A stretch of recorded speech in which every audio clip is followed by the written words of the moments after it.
بسم اللہ الرحمن الرحیم۔ الحمدللہ، آج ہماری تلاوت کا آغاز 17ویں پارے اقترب للناس سورۃ الانبیاء سے ہوا۔ اس سورت کے آغاز میں اللہ تعالیٰ فرما رہے ہیں اقترب للناس حسابهم وهم فی غفلۃ معرضون۔ حساب کا وقت یعنی قیامت قریب سے قریب آتی جا رہی ہے اور لوگ غفلت میں پڑے ہوئے ہیں۔ اقترب للناس حسابهم، حساب کا وقت، قیامت قریب آ رہی ہے اور لوگ اس سے غفلت میں پڑے ہوئے ہیں۔ اس آیت کے ذریعے اللہ تعالیٰ اپنے بندوں کو فکر آخرت اور حساب و کتاب کی طرف متوجہ کرنا چاہتے ہیں۔ اگلی آیتوں میں لَقَدْ أَنزَلْنَا إِلَيْكُمْ كِتَابًا فِيهِ ذِكْرُكُمْ أَفَلَا تَعْقِلُونَ۔ قرآن کریم کی عجیب آیت ہے۔ اللہ تعالیٰ فرما رہے ہیں کہ ہم نے یہ کتاب قرآن کریم نازل کی ہے، اتاری ہے، اس میں تمہارا ذکر ہے، یعنی اس میں تمہارا بھی ذکر ہے۔ اپنا ذکر تلاش کرو کہ تم کن لوگوں میں سے ہو۔ احنف بن قیس جو کہ حضرت علی رضی اللہ عنہ کے شاگرد ہیں، مشہور تابعی ہیں، جب انہوں نے یہ آیت پڑھی کہ اللہ تعالیٰ فرما رہے ہیں کہ اس قرآن میں تمہارا ذکر ہے، تو چونک گئے اور کہا کہ قرآن لاؤ، میں اپنا ذکر اس قرآن میں تلاش کروں کہ میں کن لوگوں میں سے ہوں۔ چنانچہ قرآن کریم پڑھنا شروع کیا۔ قرآن کریم کی ایک آیت ان کے سامنے آئی، كَانُوا قَلِيلًا مِّنَ اللَّيْلِ مَا يَهْجَعُونَ وَبِالْأَسْحَارِ هُمْ يَسْتَغْفِرُونَ، کہ اللہ کے کچھ نیک بندے ایسے ہیں جو رات کو سوتے کم ہیں اور اللہ کی عبادت میں، تہجد میں جاگ کر زیادہ گزارتے ہیں۔ وبالاسحار ہم، اور سحری کے وقت یعنی صبح کے وقت خوب استغفار کرتے ہیں، اپنے گناہوں کی اللہ سے معافی مانگتے ہیں۔ احنف بن قیس کہنے لگے اس آیت کو پڑھ کر کہ میں کہاں اور میں ان لوگوں میں سے کہاں ہو سکتا ہوں، یہ تو بڑے خوش نصیب لوگ ہیں۔ پھر آگے قرآن کریم پڑھنا شروع کیا تو ایک اور آیت ان کے سامنے آئی، تتجافی جنوبهم عن المضاجع يدعون ربهم۔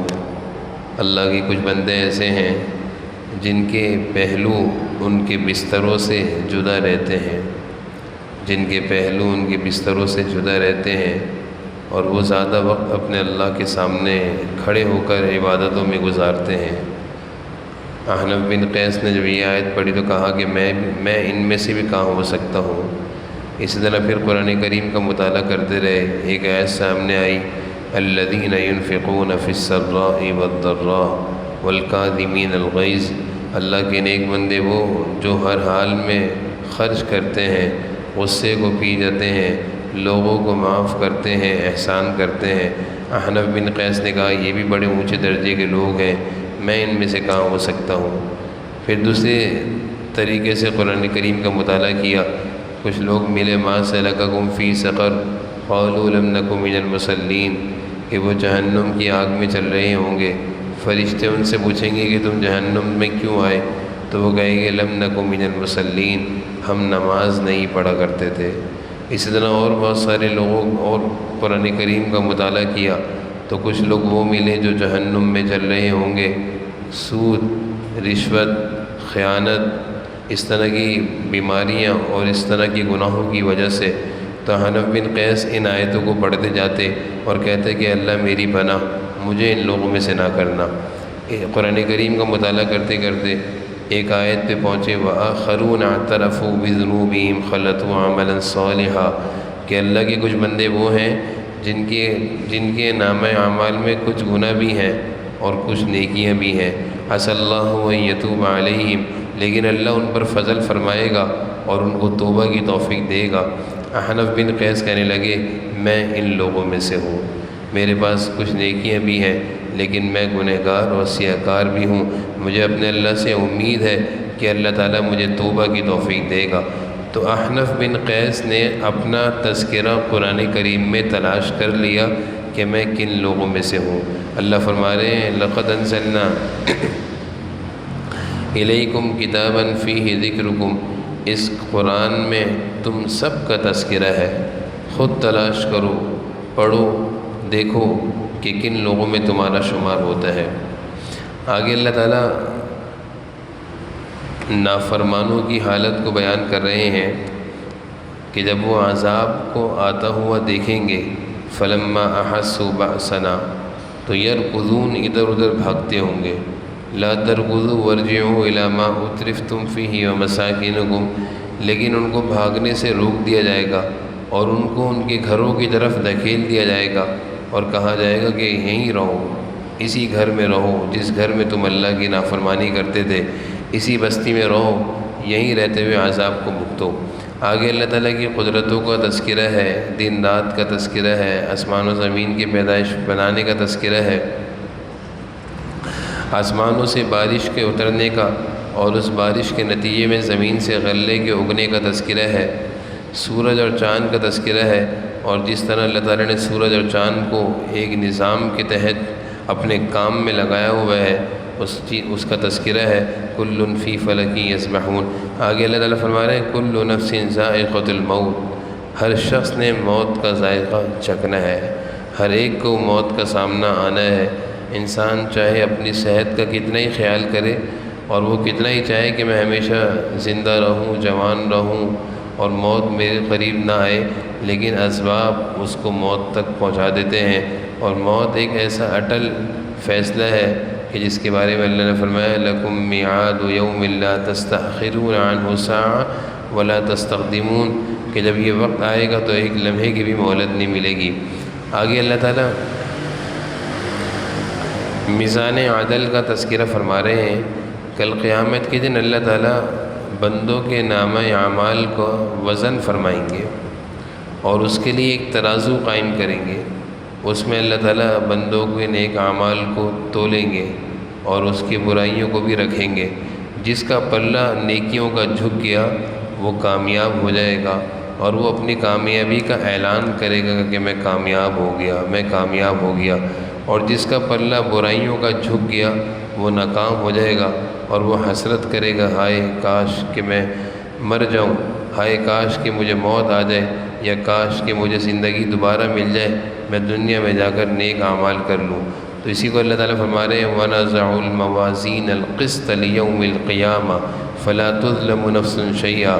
ہم کل قیامت کے دن میزان عدل قائم کریں گے، ترازو لگائیں گے، اور فَلَا تُظْلَمُ نَفْسٌ شَيْئًا، اور ذرہ برابر بھی کسی پر ظلم نہیں ہوگا۔ وَإِنْ كَانَ مِثْقَالَ حَبَّةٍ مِّنْ خَرْدَلٍ أَتَيْنَا بِهَا، معمولی سی نیکی ہوگی اس کو بھی لے کر آئیں گے، اس میں رکھیں گے، اور معمولی سا چھوٹا سا گناہ ہوگا اس کو بھی لے کر آئیں گے، اس میں رکھیں گے اور وزن کیا جائے گا، اور وہاں پر نیکیوں کی تعداد نہیں، نیکیوں کا اخلاص ہوگا۔ جس اخلاص کے ساتھ اور جس قدر اللہ کو راضی کرنے کے جذبے کے ساتھ خرچ کیا ہوگا یا کوئی بھی نیک کام کیا ہوگا اس میں اتنا ہی زیادہ وزن ہوگا۔ یہی وجہ ہے کہ حضور صلی اللہ علیہ وسلم فرماتے ہیں کہ میرے صحابہ ایک مٹھی گندم خرچ کریں گے اور بعد میں آنے والے بہت پہاڑ کے برابر خرچ کریں گے، یہ دونوں آپس میں برابر نہیں ہوں گے۔ ان کا وزن، مٹھی کا وزن بہت پہاڑ سے بڑا ہوا ہوگا، کیونکہ صحابہ جس اخلاص سے اور جس اللہ کی رضا کو راضی کرنے کے جذبے سے خرچ کریں گے، وہ اخلاص، وہ جذبہ بعد میں آنے والوں کے لیے نہیں ہوگا، کیونکہ بعد میں آنے والوں کے اندر ریاکاری ہوگی۔ جیسے کہ آج کل ہوتا ہے کہ ہر شخص نیک کام کرنے سے پہلے یہ سوچتا ہے کہ اس پر مجھے کیا ملے گا، میری شہرت کتنی ہوگی، میرا نام کتنا ہوگا، میری واہ واہ کتنی ہوگی، جبکہ صحابہ میں یہ جذبہ تھا کہ ہمارا نام اور ہماری واہ واہ ذرہ برابر بھی نہ ہو، کسی کو پتہ بھی نہ چلے۔ آگے حضرت ابراہیم علیہ السلام کا تذکرہ ہے کہ جب وہ اپنی قوم کو بت پرستی سے روکتے تھے کہ یہ مٹی کے بنے ہوئے بت ہیں، یہ کچھ نہیں کر سکتے، یہ اپنے اوپر سے مکھی نہیں اڑا سکتے، یہ بے جان ہیں، یہ کسی کی کیا مراد پوری کریں گے۔ تو حضرت ابراہیم علیہ السلام اپنی قوم کو سمجھاتے رہے، لیکن قوم کو سمجھ میں نہیں آتا۔ ایک دن ساری قوم کے لوگ عید کی خوشیاں منانے کے لیے، کھیل کود کے لیے شہر سے باہر نکل گئے۔ حضرت ابراہیم علیہ السلام نے ان کی غیر موجودگی میں ان کے بت خانے میں داخل ہوئے، اور بت خانے میں داخل ہونے کے بعد مختلف ان کے بت رکھے ہوئے تھے جو کہ ان کے ہاتھ کے بنے ہوئے تھے، اور مختلف بتوں سے مراد کوئی بارش کا بت تھا، کوئی اولاد کا بت تھا، کوئی روزی کا بت تھا۔ اس طرح وہ ہر بت سے الگ الگ مرادیں مانگا کرتے تھے۔ حضرت ابراہیم علیہ السلام نے کلہاڑی سے کسی کا ہاتھ کاٹ دیا، کسی کی ناک کاٹ دی، کسی کا پاؤں توڑ دیا، اور جو بڑا بت تھا وہ کلہاڑی بڑے بت کے کندھے پہ لا کر رکھ دی، جس سے یہ ظاہر ہو رہا تھا کہ سب کو زخمی بڑے بت نے کیا ہے۔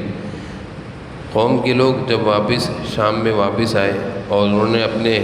بتوں کا یہ حال دیکھا تو بڑا غصہ آیا، اور غصے میں انہوں نے حیران ہوئے، اور سب کا شک حضرت ابراہیم علیہ السلام پر گیا، اور کہا کہ وہ ایک نوجوان ہے نا جو ہمارے بتوں کو برا کہتا ہے۔ سمعنا فتى يذكرهم يقال له ابراہیم، یہ ابراہیمی کا کام ہے۔ چنانچہ حضرت ابراہیم علیہ السلام کو پکڑ کر لایا گیا، اور حضرت ابراہیم علیہ السلام سے پوچھا، قالوا أأنت فعلت هذا بآلهتنا یا ابراہیم، اے ابراہیم کیا تم نے ہمارے بتوں کے ساتھ یہ کیا ہے؟ حضرت ابراہیم نے کہا، قال بل فعل، مجھ سے کیا پوچھتے ہو، بل فعل، یہ جو تمہارا سب سے بڑا بت ہے جس کے کندھے پر کلہاڑی ہے، فاسألوه، اس سے پوچھو نا، ان کانوا ینطقون، اگر یہ بولتا ہے۔ فرجعوا الى انفسهم فقالوا انکم انتم الظالمون ثم نکسوا علی رؤوسهم، سارے قوم کے لوگ جو بت پرست لوگ تھے ان کی گردنیں جھک گئیں۔ اللہ فرما رہے ہیں نکسوا علی رؤوسهم، سر جھک گئے شرمندگی کے مارے کہ ہمارے بت ہمیں کہاں بتائیں گے، یعنی یہ بولتے کہاں ہیں،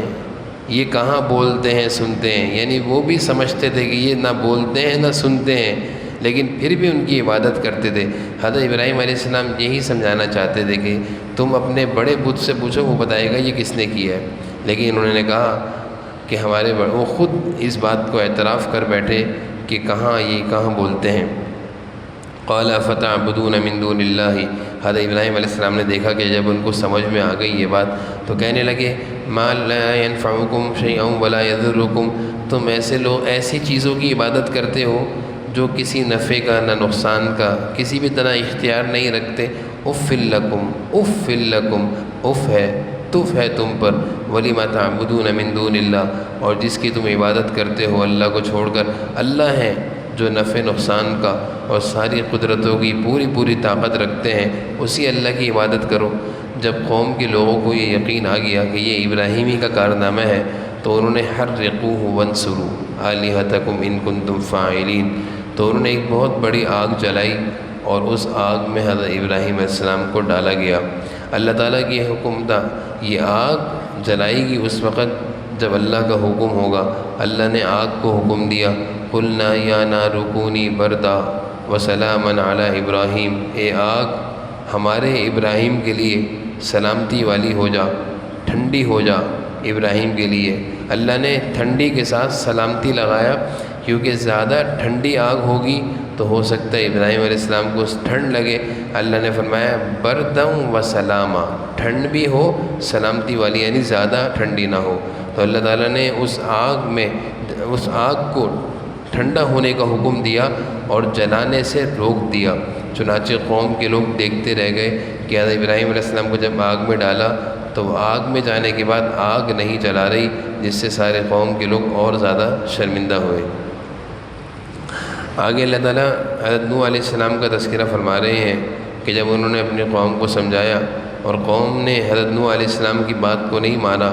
بلکہ 950 سال کے بعد بھی حضرت نوح علیہ السلام کو قوم کے لوگ ستاتے رہے، تو حضرت نوح علیہ السلام نے اللہ سے دعا کری کہ اللہ یہ ظالم لوگوں سے منہ جنات عطا فرما۔ اللہ تعالیٰ نے حضرت نوح علیہ السلام کو حکم دیا کہ کشتی تیار کریں اور جو آپ کے ماننے والے ہیں اس کشتی میں سوار ہو جائیں، باقی سب کے سب کو چھوڑیں۔ اس کے بعد طوفان آیا جس سے ساری قوم نوح ہلاک و برباد ہوئی، اور حضرت نوح علیہ السلام کے جو ماننے والے تھے اللہ نے ان کو بچا لیا۔ آگے حضرت داؤد علیہ السلام کا، حضرت سلیمان علیہ السلام کی بادشاہت کا تذکرہ ہے کہ اللہ تعالیٰ نے ان کو ہواؤں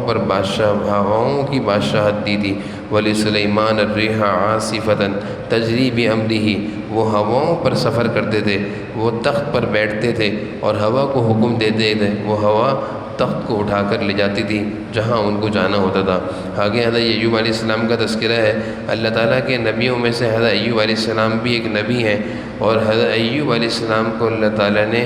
آزمائش یعنی بیماری اور تکالیف دے کر آزمایا،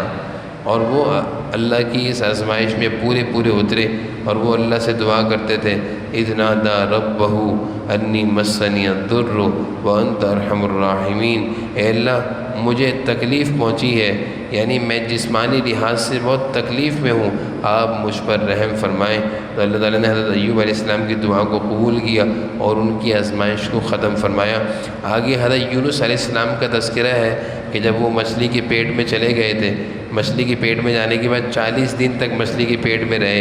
اب وہ مچھلی کے پیٹ سے نکلنا چاہتے تھے، لیکن ایسے کلمات یا ان کے پاس کوئی ایسا راستہ نہیں تھا کہ جس سے وہ نکلیں۔ اللہ تعالیٰ نے مچھلی کے پیٹ میں حضرت یونس علیہ السلام کو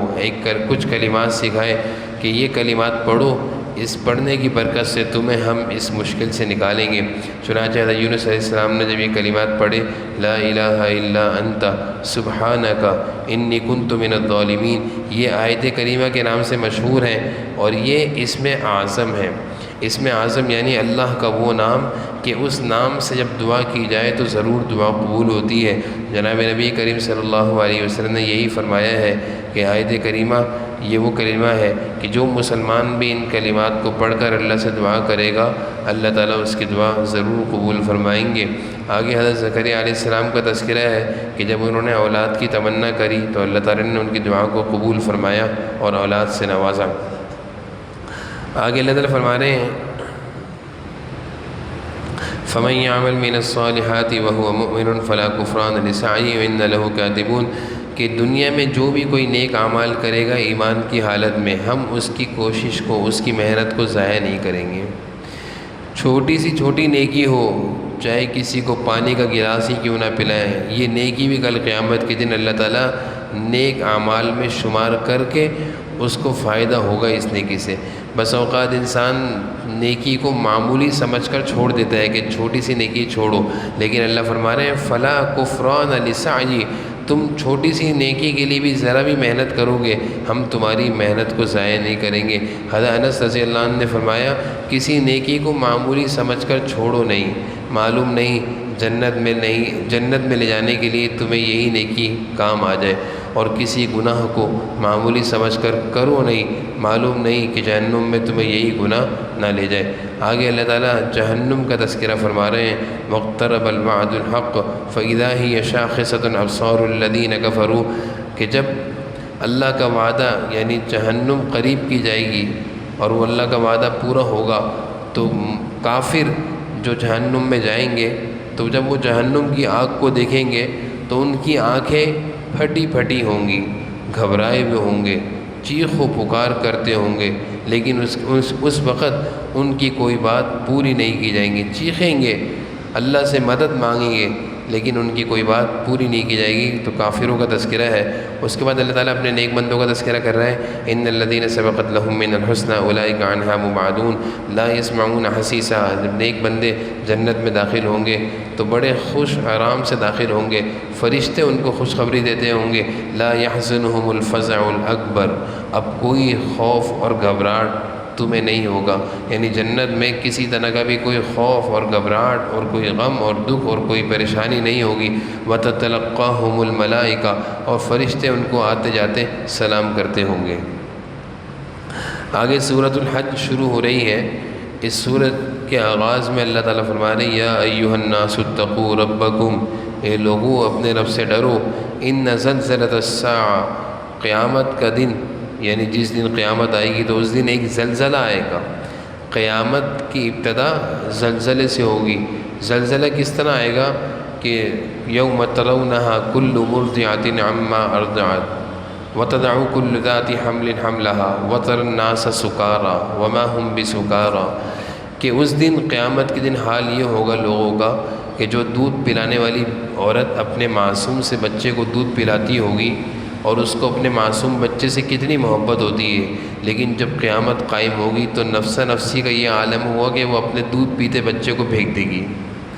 دودھ پیتے بچے کو پھینک دے گی۔ آگے اللہ فرما رہے ہیں وَتَضَعُ كُلُّ ذَاتِ حَمْلٍ حَمْلَهَا، ایک امید والی عورت یعنی جس کے پیٹ میں بچہ ہو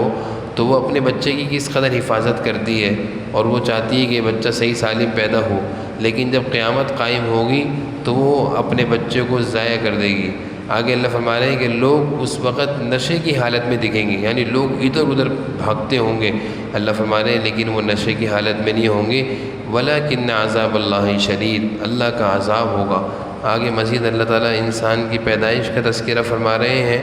انسان کی پیدائش اور اس کی زندگی کا تذکرہ فرما رہے ہیں۔ پھر اللہ تعالیٰ آگے ایک ایسی قوم کا ذکر کر رہے ہیں جس کو منافقین کہا جاتا ہے۔ اللہ فرما رہے ہیں ان کا کوئی مذہب نہیں ہے، ان کو جہاں مفاد دکھتے ہیں،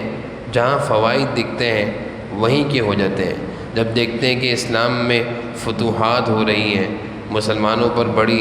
فتوحات ہو رہی ہیں تو کہتے ہیں ہم بھی مسلمان ہیں، اور جب مسلمانوں پر کوئی تکلیف آتی ہے تو فوراً کنارہ کشی اختیار کر لیتے ہیں۔ اللہ فرما رہے ہیں یہ خسرت دنیا والآخرہ، ایسے لوگوں کی دنیا اور آخرت سب خسارے میں ہے، اور یہ مفاد پرست لوگ یہ منافقین ہیں جن کا کوئی مذہب اور جن کا کوئی دین نہیں ہوتا۔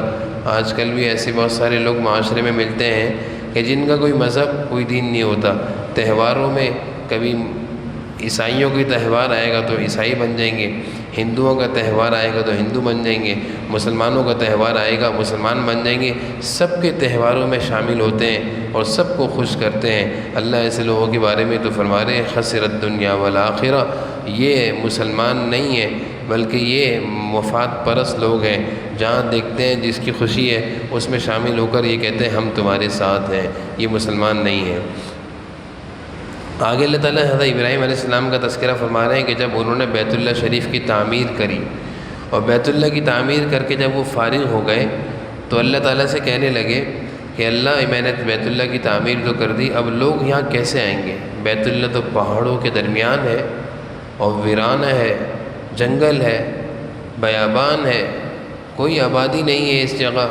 اللہ نے فرمایا اے ابراہیم تم پہاڑ پر چڑھ کر آواز دو، وَأَذِّن فِي النَّاسِ بِالْحَجِّ يَأْتُوكَ رِجَالًا، تمہارا کام ہے آواز دینا، اعلان کرنا، اور ہمارا کام ہے لوگوں تک اس اعلان کو پہنچانا۔ چنانچہ حضرت ابراہیم علیہ السلام بیت اللہ کے قریب پہاڑی پر چڑھے اور آواز لگائی وَأَذِّن فِي النَّاسِ بِالْحَجِّ يَأْتُوكَ، اے لوگو اللہ کا گھر تیار ہو گیا ہے، آؤ حج کی عبادت کو ادا کرنے کے لیے۔ حضرت ابراہیم علیہ السلام نے یہ آواز مکہ میں لگائی تھی، لیکن اللہ تعالیٰ نے اس آواز کو ساری دنیا کے مسلمانوں تک پہنچایا، ساری دنیا کے انسانوں تک پہنچایا، حتیٰ کہ وہ انسان جو اس وقت دنیا میں موجود نہیں تھے ان کی روحیں تک اللہ تعالیٰ نے پہنچایا، یعنی قیامت تک جتنے لوگ پیدا ہوں گے ان سب کی روح تک اللہ تعالیٰ نے اس آواز کو پہنچایا، اور سب نے اس آواز کا لبیک کہا۔ جس نے جتنی دفعہ لبیک کہا حدیث میں آتا ہے وہ اتنی دفعہ بیت اللہ کی حج کو جائے گا، اور جس نے ایک دفعہ کہا وہ ایک حج کرے گا، جس نے لبیک نہیں کہا کوئی مفاد پرست ہوگا وہ حج کو اس کو حج نصیب ہی نہیں ہوگا، اور جس نے 2 دفعہ لبیک کہا محبت میں، جس نے 4 دفعہ لبیک کہا محبت میں، اللہ تعالیٰ اس کو 4 دفعہ 6 دفعہ جتنی دفعہ لبیک کہا اتنے ہی حج عطا فرمائیں گے، اتنے ہی حج کرنے کی سعادت عطا فرمائیں گے۔ یہ حدیث کا مفہوم ہے۔ آگے اللہ تعالیٰ فرما رہے ہیں ذالک ومن یعظم شعائر اللہ، اللہ کے جتنے بھی شعائر ہیں اللہ تعالیٰ کے جتنے بھی شعائر ہیں جن کو کہتے ہیں شعائر اسلام، بیت اللہ شریف، حرم شریف، اور اسی طرح قرآن، نماز، دین کے جتنے احکام ہیں یہ سب شعائر اللہ ہیں، ان کی تعظیم کرنی چاہیے، ان کے بارے میں زبان کھولنے سے پہلے سوچنا چاہیے۔ آگے اللہ تعالیٰ اپنے نیک بندوں کی خوبیاں ذکر فرما رہے ہیں الذین اذا ذکر اللہ وجلت قلوبہم والصابرین علی ما اصابہم، کہ جب اللہ کا ذکر کیا جاتا ہے تو ان کے دل نرم پڑ جاتے ہیں، مصیبت آئی تو صبر کرتے ہیں، نماز کا اہتمام کرتے ہیں، اللہ کے دیے ہوئے مال میں سے خرچ کرتے ہیں۔ یہ مجموعی خوبیاں ہیں جو اللہ تعالیٰ قرآن میں جگہ جگہ ارشاد فرماتے ہیں کہ یہ نیک بندوں کی خوبیاں ہیں اور ہونی چاہیے۔ ان خوبیوں کو ہمیں اپنے اندر پیدا کرنا چاہیے۔ ذکر کی عادت اور ذکر سے دلوں کا نرم ہونا، یہ ایک چیز ہے کہ جب انسان کثرت سے اللہ کا ذکر کرتا ہے تو دل نرم ہو جاتا ہے۔ سخت دل انسان جو ہوتا ہے وہ ظالم بھی ہوتا ہے، وہ جابر بھی ہوتا ہے، وہ دین سے دور بھی ہوتا ہے، اور نرم دل انسان جو ہوتا ہے وہ خیر خواہ بھی ہوتا ہے، وہ ہمدرد بھی ہوتا ہے، اور دین کی بات اس کے دل پر اثر بھی کرتی ہے۔ تو پہلی چیز ہے اللہ کا ذکر، دوسری چیز کوئی تکلیف آئے تو صبر، تیسری چیز نماز کا اہتمام، چوتھی چیز اللہ کے دیے ہوئے مال میں سے اللہ کے راستے میں خرچ کرنا۔ آگے اللہ تعالیٰ فرما رہے ہیں کہ عبادات میں اخلاص ضروری ہے، دکھاوے سے وہ عبادت اللہ کے ہاں قبول نہیں ہوتی۔ اور اللہ نے مثال دی لَن يَنَالَ اللَّهَ لُحُومُهَا وَلَا دِمَاؤُهَا، تم جو قربانی کے موقع پر جانور ذبح کرتے ہو تو نہ تمہارے جانور کا خون پہنچتا ہے نہ گوشت پہنچتا ہے، وَلَكِنْ يَنَالُهُ التَّقْوَىٰ مِنْكُمْ، تمہاری نیت پہنچتی ہے کہ تم نے کس جذبے کے ساتھ یہ جانور ذبح کیا ہے۔ تو چھوٹا جانور ہو یا بڑا جانور ہو، ایک جانور ہو یا 10 جانور ہوں، ایک حج کرے یا 10 حج کرے، یا کوئی بھی عبادت کرے انسان، 2 رکعت پڑھے یا 10 رکعتیں پڑھے، 1 پارہ پڑھے یا 10 پارے پڑھے، اخلاص کو دیکھا جائے گا۔ اگر اخلاص ہے تو 10 رکعت کا ثواب ملے گا، اور اگر اخلاص نہیں ہے تو کسی رکعت کا ثواب نہیں ملے گا۔ ایک جانور ذبح کر رہا ہے، اخلاص سے کر رہا ہے، ثواب ملے گا۔ 10 جانور ذبح کر رہا ہے اس لیے کہ لوگ کہیں گے مالدار، ثواب نہیں ملے گا۔ تو اللہ تعالیٰ نے اس آیت میں ہمیں قانون سمجھا دیا کہ اخلاص عبادت میں شرط ہے۔ آگے اللہ تعالیٰ جہاد کے حکم کو بیان کر رہے ہیں۔ سب سے پہلے اللہ تعالیٰ جہاد کی اجازت دیکھ رہے ہیں کہ اُذِنَ لِلَّذِينَ يُقَاتَلُونَ بِأَنَّهُمْ ظُلِمُوا، اے مسلمانوں اب تمہیں ہم جہاد کی اجازت دیتے ہیں۔ کہ اب تک تو یہ تھا کہ صحابہ مکہ کی زندگی میں کافروں کی مار کھایا کرتے تھے، کافر مارتے تو صحابہ صبر کرتے مار کھاتے۔ اب اللہ کہہ رہے ہیں مار کھانے کا وقت ختم ہو گیا ہے، اب اگر تم پر وہ ظلم کریں تو برابر کا ان کو جواب دو۔ ان اللہ یدافع عن الذین آمنوا، اللہ تعالیٰ جہاد کے مقصد کو بیان فرما رہے ہیں کہ اس جہاد کے ذریعے سے اللہ تعالیٰ کافروں کے ظلم کو ایمان والوں سے دور کرنا چاہتے ہیں۔ اور آگے اللہ فرما رہے ہیں کہ یہ کافر مشرک یہودی عیسائی مسلمانوں پر کیوں ظلم کرتے ہیں؟ کہ مسلمانوں کا صرف اتنا قصور ہے کہ مسلمان کہتے ہیں کہ ان یقولوا ربنا اللہ، اللہ فرما رہے ہیں تمہارا قصور صرف اتنا ہے، تم پر جو یہ بم برساتے ہیں اور تم پر جو یہ گولیاں چلاتے ہیں اور مسلمانوں کے بچوں کو قتل کرتے ہیں، قصور صرف اتنا ہے کہ مسلمان کہتا ہے کہ ان یقولوا ربنا اللہ، کہ ہمارا رب وہ اللہ ہے۔ اور اگر تم جہاد نہیں کرو گے تو اللہ فرما رہے ہیں کہ تمہاری مساجد محفوظ نہیں رہیں گی، تمہاری نمازیں محفوظ نہیں رہیں گی، تمہاری عبادتیں محفوظ نہیں رہیں گی اگر تم نے جہاد کے فریضے کو چھوڑ دیا۔ آگے اللہ تعالیٰ فرما رہے ہیں کہ جب اللہ تعالیٰ کسی جگہ اسلامی ریاست کا قیام ہو، یعنی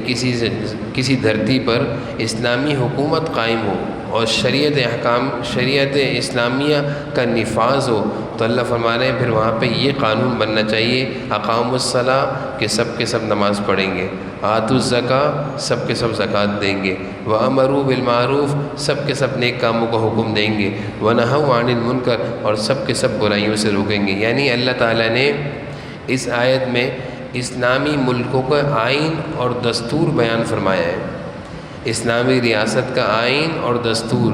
کہ جب کوئی جگہ اسلامی ریاست قائم ہو تو وہاں کا آئین اور دستور کیا ہونا چاہیے کہ سارے نمازی ہونے چاہیے، سارے قوم کے لوگ اس ملک میں رہنے والے سب کے سب نمازی ایسے ہوں کہ نماز کے ٹائم پہ سب کچھ بند، کام اور کاروبار اور دکان سب بند، نماز کے دروازے مسجد کے دروازے کھلے ہوئے ہوں اور مسجدوں میں سب لوگ جائیں۔ اور دوسری چیز سب کے سب زکوٰۃ دیں خوشی کے ساتھ، اور سب کے سب نیک کاموں کا حکم دیں، اور سب کے سب برائی سے رکھیں۔ جب کسی اسلامی ریاست میں اس طرح کا ماحول ہوگا تو کس قدر اللہ کی رحمتوں کا نزول ہوگا۔ اللہ تعالیٰ سب کو سمجھ۔ الحمدللہ۔